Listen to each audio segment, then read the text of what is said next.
and say go. Everybody has families, they have kids, they have people they are taking care of. Our 5 demands, this is what. Number 1, immediate release of all arrested protesters. Yesterday, we thank God, everybody was released. But apparently, they said Everybody was arrested in Abuja. In Lagos, there are still people arrested. You can't speak for anywhere else. Number 2, I think this is the most important point. Justice for all deceased victims of police brutality and appropriate compensations for their families. I tweeted something yesterday. I said, this, out of everything, this is the most important thing. Because even if there's reform and there's change, you cannot change a life that has been lost. That one is 100%. Number 3, setting up an independent body to oversee the investigation and prosecution of all reports of police misconduct within, they say within 10 days. I don't agree with that. You cannot, it's impossible to do anything within 10 days. But it's something that should be looked at. In line with the new Police Act, which they just signed, even before this, psychological evaluation and retraining of all disbanded SARS officers before they can be redeployed. I agree. So, really what they're saying is, okay, the ones that did offense, charge them. The ones that didn't do anything, or still retrain them. Even the good ones, retrain them and then redeploy them, which is very important. I'm doing that. And this 5th one, to me, after number 2, which is justice for the deceased victims, number 5 is the most important. After that one, increase police salary so that they are adequately compensated for protecting lives and property of citizens. I've seen a video of one police barrack. A beggar cannot stay there. Do you understand? The problem is really funding, benefits, insurance, life insurance, health insurance. If the police, if they're risking their lives, obviously they should be, you know what I'm saying? So benefits, which is very important. So add to what David has canvassed. Obviously, these are things that we've been seeing all over, the internet. We've been seeing in person. I myself was privileged enough yesterday to witness a bit of the clamoring.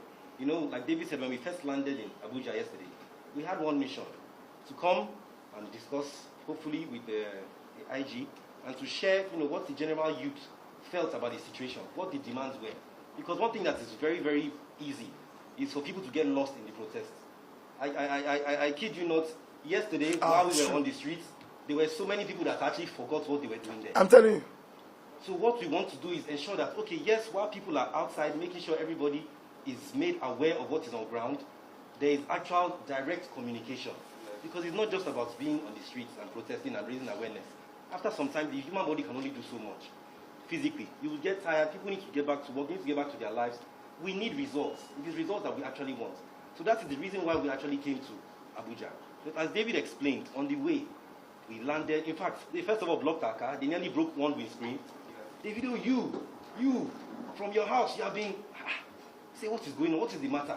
Luckily for us, as we landed, they have disbanded us. Because I won't lie to you, I was one of the people that was begging David to actually not partake in protest. Reason for this is safety of the general public. I know I've been privileged enough to witness David's arrival in various countries, in public, everywhere, all over the world. I know what his fans are capable of. And I know that we cannot control them. Some people will take something that is meant to be peaceful and turn it into something else. Before you start speaking English... I know how many times I had to beg yesterday, like, calm down, like, I was looking at them, like, you guys are crazy. So before you even start speaking English, people have gone on and done whatever they want to do. Before you know it, there's a problem. Where did this stem from? Davido taken to the streets, all his fans going crazy, thinking that they are aiding in protest. Meanwhile, we're here preaching peaceful protest. So yesterday, when we touched down, we were just, what is going on? Tried to calm everybody down. Next thing they said, no, okay, SARS has been disbanded. What is going on now? No. They arrested 20 of us. We will not leave. What is going on? Say, no, Davido, we need you. I said, what is that? I was privileged enough to have contact with Mr. Frank Mba. I put a call through. I said, please, these people all around here, they are clamoring. We actually wish to come and address them that, look, we have a meeting with the IG. Everybody just calm down.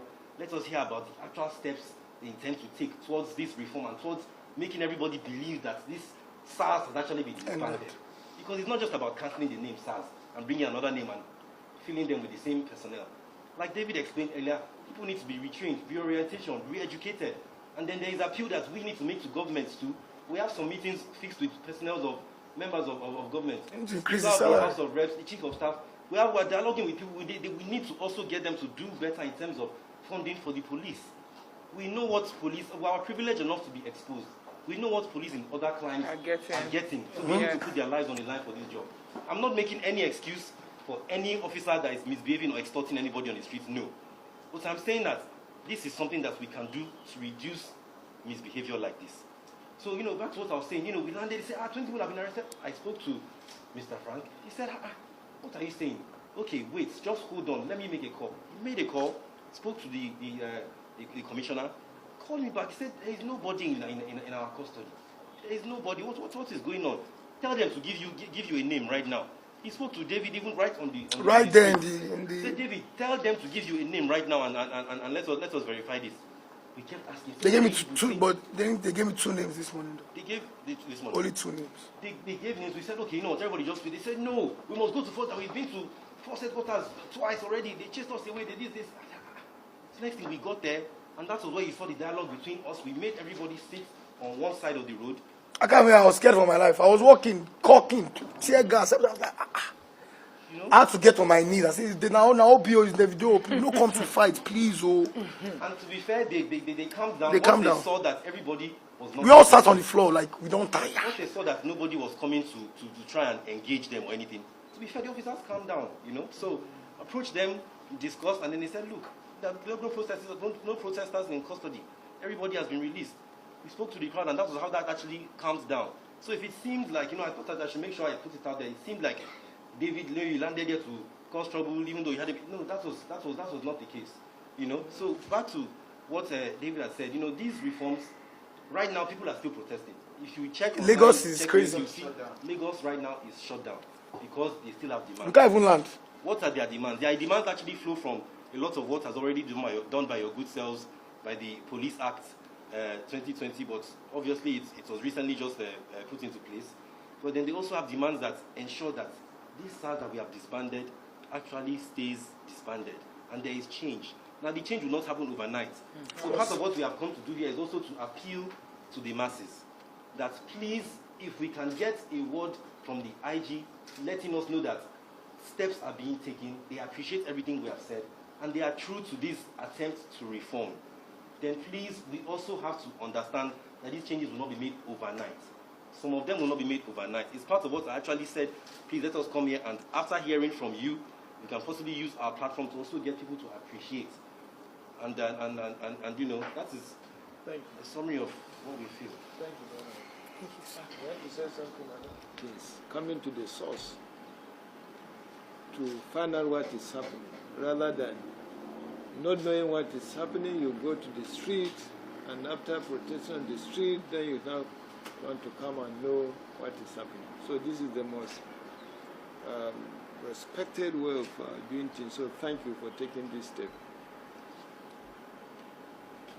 The activities of SARS has been an issue since 2017. And all that the police authority did was to reform the unit so that to be more responsive to the society. Changes came up, and still we have challenges. So this is the first time that a decisive decision was taken to dissolve the unit. We've never done it before, and we never said it before. It was always reform.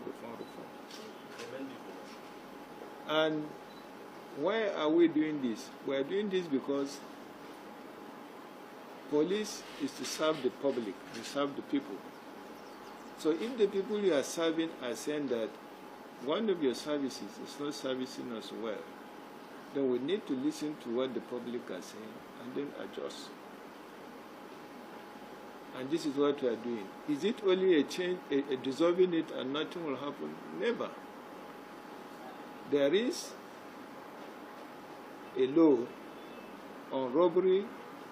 There's a Robbery and Firearms Act, which must be enforced in this country. And the organization to enforce it is the Nigeria Police Force. And there must be a unit that will deal with such cases, but certainly not SARS again. So, dissolving SARS, you must have another structure that will perform that function. And that structure, we've already come up with that structure, but it is not going to be as the disbanded SARS. It is going to be an intelligence-led unit that will be trained, and they are not going to be like a routine, they will not be performing routine duties. They are only going to be a unit that will intervene when there's an intelligence on robbery cases. The moment they get the information, they operate and come out is done. The issue of any police unit at all going to look at people's telephone, which is supposed to be their private property, or looking at the type of vehicles they are using, or profiling them to see whether they are Yahoo boys or not, that era is gone. It is not acceptable. It is not what they have been taught to do in terms of training. So be rest assured that everybody, both the police that were serving you, the public, and the members of the public, will